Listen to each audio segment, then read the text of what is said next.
So once you've removed the screws, 2 at the front, 1 in the middle, 1 down there, and 1 on each side of the wheels.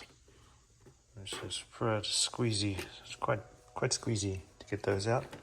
Now you can lift the bottom off, and you can just put that aside for now.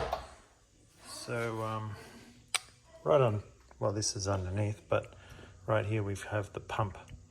And the pump seems to have become very weak, so we're going to replace it.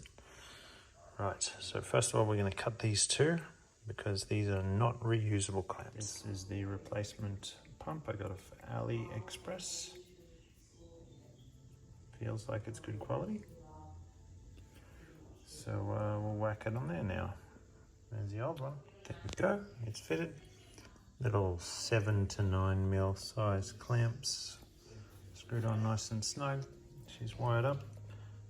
White on top, blue on the bottom. From looking at it from this angle, that's how the original was wired up, and nothing on that terminal.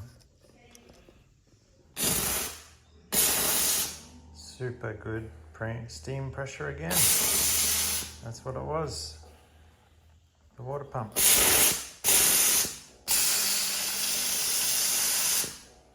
That was, I was probably getting about 20% or 10% of that much steam pressure before.